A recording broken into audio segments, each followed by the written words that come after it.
There is an arrogant, selfish, and narcissistic prince who lives a life of intoxication and seduction all day long. His world is never short of money and beauties. All kinds of internet celebrities are regular guests of his ball. The prince admires himself every day and then holds various ball. One night, an uninvited guest came and broke the lively atmosphere of the ball. An old lady came to the prince's ball. She gave the rose in her hand to the prince and asked the prince to let her stay to avoid the rain. The prince received the rose with a smile.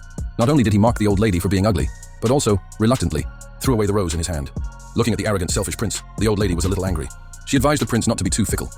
But the prince still wanted to drive her out of the castle. The old lady picked up the rose on the ground. Her body shone brightly and became a beautiful fairy. Everyone was scared and ran away. The prince realized that something was wrong and immediately knelt down to ask for forgiveness. But it was too late. The fairy was going to teach the prince to be human again. She picked up the rose and released the curse, turning the prince into a beast. All the people who attended the ball became furniture. They will be trapped in the castle forever. They will always be trapped in the cold, dark, icy snow. The fairy left the rose. Before the last petal falls, if the prince can find someone he truly loves, he can break the curse and return to normal. Otherwise, all of them will never be able to return to human form. The fairy hid the castle in the forest and erased everyone's memories. A few years later, there was not even a shadow in the castle. The prince still looked like a beast. A lost merchant was attacked by a group of wolves. In a panic, he accidentally broke into the prince's castle. He was going to stay overnight at the castle, but no matter how he greeted, no one responded. He looked around, but he didn't find anyone. Instead, he saw a table full of dinner. The merchant, who was freezing, couldn't care so much, so he ate it. At this time, something strange happened. There was a teacup on the table. There was also a human face on it. What's more, the teacup not only moved by itself, but also spoke human language. Looking at the scene in front of him, the merchant's face was round. In a panic, he ran out of the castle. He saw a white rose. He wanted to pick it up and bring it home for his daughter. But he was caught by the prince as a thief. The frightened white horse escaped. The prince locked up the merchant. The white horse ran out of the snow and ran back home. Xiaomi saw the white horse running back alone. She knew something must have happened nearby. So she hurried to the white horse to find her father. The white horse returned to the mysterious castle. Xiaomei picked up the stick on the ground and walked into the castle with courage. As soon as she got in, she heard a whisper. Xiaomei looked around, but she didn't see anyone. At this time, a father's cough was heard upstairs. Xiaomei picked up the candlestick on the table and followed the sound all the way to the top of the castle. She found her father in the dark room. Her father told Xiaomei that it was dangerous here and asked her to leave quickly. At this time, there was a beast's howl. A tall figure suddenly appeared. Xiaomei picked up the lantern and saw the beast's face. Although she was very scared, Xiaomei still begged the beast to let her father go. She asked the beast to lock herself up. The rose was what she wanted. She was willing to take the punishment on behalf of her father. Knowing that her father would not agree, Xiaomei could only push her out of the door. There was a beautiful woman in the beast's heart. She hesitated for half a second and ran all the way to the future father-in-law's castle. The merchant had no choice but to go back and save the soldiers. He told the villagers what happened, but no one believed what he said. Who would believe that the beast in the forest could speak and live in the castle? Only Sang Biao stood out. Sang Biao is a notorious villain in the 10 Miles and 8 Houses. Sang Biao has always admired Xiaomei's beauty, but he did not have the right opportunity to show it. He said he was willing to go to the castle with the merchant to save Xiaomei. Xiaomei's arrival brought hope to everyone. The bamboo table steward took her to the luxurious princess suite. At this time, a white peacock flew in and talked to the bamboo table. Xiaomei's carefree smile. All the furniture in the room was excited to welcome Xiaomei. The dressing table behind me suddenly opened. Syed to dress up for Xiaomei. In order to break the curse of the fairy, they put all their hopes on Xiaomei. After being dressed up by the dressing table, Xiaomei is still so touching. Although everything here is very interesting, but Xiaomei now just wants to escape the castle and return to her father. At dinner, the beast found that the servant had prepared dinner for 2 people. He was angry and went to the kitchen to question the alarm clock and the bamboo table. Why should I prepare dinner for the thief's daughter?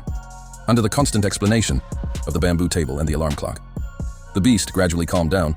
They convinced the beast to invite Xiaomei to dinner together. I hope that the 2 people can slowly wipe out a little fire. Unexpectedly, the sky is not with the people. Xiaomei and the beast quarreled as soon as they met. There is also a gap between each other in the middle of the night. At this time, everyone is asleep. Xiaomei plans to sneak out of the castle. Unexpectedly, Mrs. Teapot came to the room. Mrs. Teapot told Xiaomei about the past of the castle. Xiaomei obviously doesn't believe it. Such a wild beast. How can it be an elegant prince? Xiaomei came to the western tower of the Forbidden Land. This is the beast's room. It is also the place where the roses are stored. She is curious to look up. The beast suddenly appeared and stopped her. The beast laughed and drove Xiaomei out of the room. Xiaomei is very afraid. She hurried to ride the white horse and rushed out of the castle. But it was discovered by the wolf pack outside the castle. Unexpectedly, the horseshoe was skating on the ice. The wolf pack soon caught up with Xiaomei. The white horse is surrounded by the wolf pack. Xiaomei got off the horse and picked up the branches on the ground, wavering to the wolf pack. The branches in the hand were carved away by the wolf. Just when the wolf pack attacked again, the wild beast arrived in time. Fight with the wolf pack. After a fight, the wolf pack was successfully defeated. The wild beast was seriously injured and fell on the snowy ground. Xiaomi can't bear to leave the wild beast.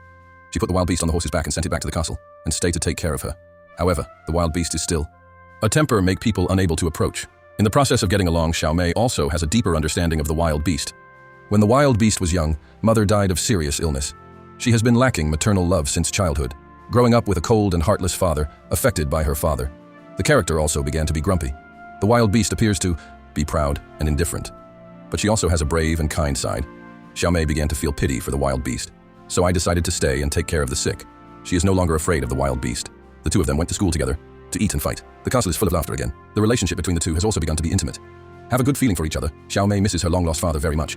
The wild beast took out the magic mirror Xiaomei saw in the magic mirror. Sang Biao is bullying his father. Sang Biao forced his father to marry Xiaomei to him.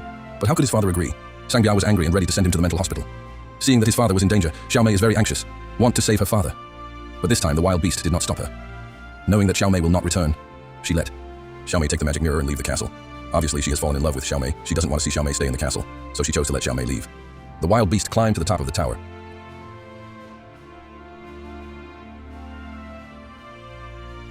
He took out the magic mirror to prove what his father said. He saw the beast in the mirror. Everyone was scared. He saw Xiaomei telling everyone about the beast's life and death. Sang Biao took the magic mirror and incited everyone to kill the beast. In order to prevent Xiaomei from breaking the news, they also caught Xiaomei. Everyone was worried that they would also be attacked by the beast, so they believed in Sang Biao's lies and went to the castle to kill the beast Xiaomei was worried about. The safety of the beast. She ran out of the carriage and rode a white horse to the castle at this time. Sang Biao led everyone to attack the castle. A war broke out. Lady Chahu shouted. The objects in the castle were revived. The invaders launched a self-defense counterattack. The stool was in a straight line in the crowd. Zuo Zhong pulled out the needle. As a weapon, Kang Ji and Shuban flew around. Do Pengjiazi made a Wing Chun fist and beat Xiaopang into a circle. Xu Zhuangui shot colorful cloth strips and customized women's clothing for 3 men. Until they left satisfactorily, Lady Chahu sprayed boiling water at 120 degrees to help the enemy to cool down. Mr. Kang Qing rushed into the enemy formation and shot countless love arrows. They were outnumbered. In the end, the castle side won the battle. Everyone could only retreat from the castle. Sang Biao found the beast and attacked with a gun. The beast fell from the roof. Fortunately, the beast was sharp and kept his body steady in time at this time. Xiaomei also ran up. The war between the two enemy lovers has begun. The beast did not die. Sang Biao ran downstairs. While the beast was not prepared, he attacked the beast again. The beast began to counterattack. Sang Biao was strangled and hanged. In the air, Sang Biao was frightened and instantly became 80 years younger. He kept telling his grandfather not to let go. The beast suddenly wiped a good grandson. He was still soft-hearted and let go of Sang Biao. The beast came to Xiaomei at this time. Sang Biao shot again to attack the beast. Then he fired the second shot. The beast, who was hit by 3 shots, still fell. But there was a bad news. The stone bridge suddenly broke. Sang Biao fell from his feet and fell to 8 pieces. At this time, the last rose petal fell. After the last farewell, all the objects became real decorations. Xiaomei hugged the beast with her eyes closed and said to the beast, "I love you. Don't leave me." Then kissed the beast's forehead. The fairy who played the curse appeared. The fairy's face smiled and waved her hands. Countless petals turned into a golden light surrounded the beast's whole body. The curse began to be removed. The beast became a handsome prince. Xiaomei walked to the prince. The two looked at each other, sticking together like glue. The sun shone into the castle. The frozen castle gradually regained its vitality. The ice-cold forest also disappeared outside the castle. A spring night's darkness. The furniture and objects also changed their shapes. The villagers also regained their wits and let Xiaomei go. Everyone danced again. Celebrate the beautiful moment of being reborn.